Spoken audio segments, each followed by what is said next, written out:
Olá você, o Projeto Eureka chegando com a boa biologia, o estudo da vida. A conversa de hoje é sobre o vestibular da Universidade Federal do Paraná. Pois bem, dia 18 de novembro, bom domingo, é a hora de fazer a prova. Alguns cuidados fundamentais para você que está inscrito no processo seletivo da UFPR.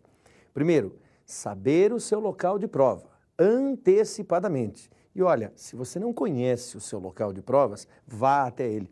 Visite o local.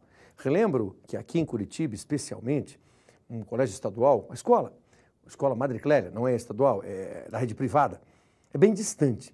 E muitas vezes as provas da UFPR são feitas, acabam acontecendo nesse local, usando até o gerundismo. E os estudantes dizem assim, onde é que é esse Madre Clélia? E não sabem. Pois é longe, lá nas bandas do Capão Raso, aqui em Curitiba. Então vale muito a pena você se deslocar até lá, conhecer o seu local de prova e mais ainda, preocupar-se com o trânsito nas imediações. Por quê? Porque 13h30 do dia 18 de novembro, o portão se fecha, horário de Brasília. E se você não chegar até as 13h30, até as 13h29, daí já não entra mais. Portanto, todo cuidado é essencial, é fundamental. O outro aspecto é claro, nos 30 minutos, das 13h30 às 14 horas, toda a tranquilidade possível e uma reflexão, para que às 14 horas, ao abrir o caderno de provas, você faça e realize as 80 questões da melhor maneira possível em 5 horas de trabalho. Boa prova e melhor do que isso, agora, boa aula de biologia com o professor Geraldo.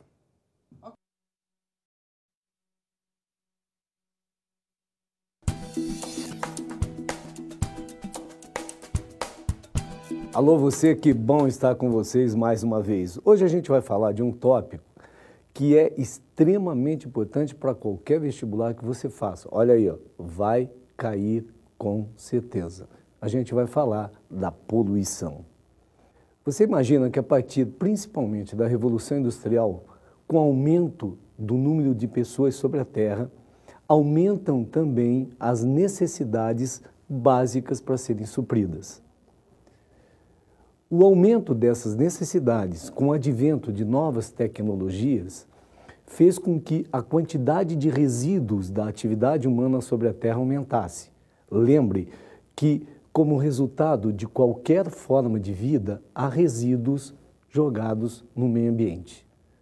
Nós tivemos a amplificação de problemas já existentes e criamos novos problemas ambientais.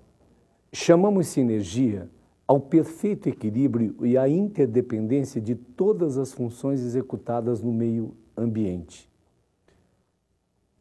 A quebra dessa sinergia vai caracterizar a poluição.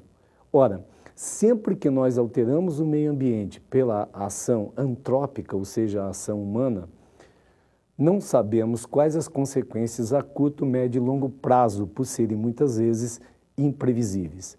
Portanto, há autores que dizem que qualquer alteração desfavorável no meio ambiente caracteriza a poluição. E como a gente pode fazer essas alterações? Ou introduzindo substâncias não existentes no meio, ou aumentando ou diminuindo substâncias já existentes no meio, introduzindo novas espécies, chamadas então espécies exóticas, ainda provocando extermínios de outras espécies, ou quem sabe, alterando as condições físico-químicas do meio, como o pH, como temperatura, pressão, luminosidade ou salinidade, por exemplo. Por outro lado, estamos vivendo e mudando, como dizem muitos, a era de novos paradigmas. A humanidade, durante muito tempo, acreditou que os recursos naturais eram inesgotáveis, uma fonte divina de satisfação humana, quem sabe, né? Hoje, a gente sabe que esses recursos estão esgotando. A nova ordem da humanidade é aprender a viver com esses recursos naturais e, quem sabe, optar pelo uso ou pelo não uso, garantindo assim a sobrevivência das espécies do planeta e garantindo a perpetuação da própria humanidade. Chamamos a isso sustentabilidade. Portanto, a ordem do dia chama desenvolvimento sustentável, que significa, em última análise, garantir as condições de sobrevivência da humanidade ao longo dos tempos. Há quem diga que qualquer que seja a alteração que o homem proceda sobre a Terra há de se adaptar. A única dúvida é se a humanidade vai fazer parte dos novos planos da Terra ou não.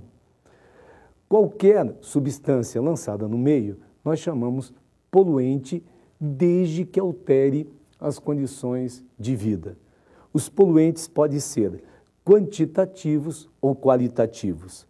Quantitativos são aqueles componentes que já existem no meio ambiente, porém as atividades antrópicas lançam em quantidades superiores àquelas que o meio é capaz de suportar ou reciclar. Temos aí como, por exemplo, o gás carbônico, um dos gases do efeito estufa.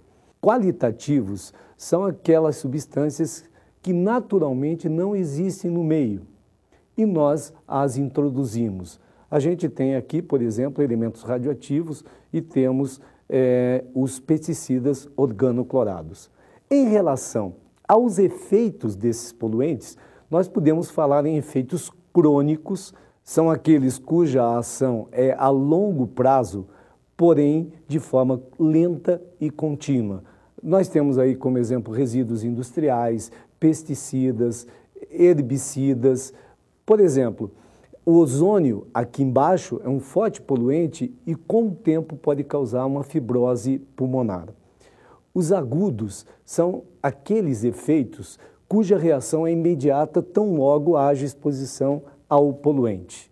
Nós temos aí vários exemplos de gases que são liberados e causam imediatamente dificuldade respiratória ou algum tipo de alergia na pele. E por último, os efeitos carcinogênicos. São substâncias ou são exposições, como por exemplo o amianto, como por exemplo a fumaça do cigarro, que pode causar prejuízo e dano e lesões às células, inclusive alterando o seu processo reprodutivo, vindo a causar os mais diferentes tipos de câncer. Aí você me pergunta, e onde estão esses poluentes? Os poluentes podem ser aéreos ou pode estar no solo ou na água. Portanto, a poluição ocorre, repito, ar, água e solo. Exatamente esse tipo de poluente ou os principais poluentes é o que a gente vai falar daqui a pouco, logo depois do intervalo. Vai lá, dá uma descansadinha, bebe uma água, faz um xixizinho e volta para anotar, porque vai cair, hein?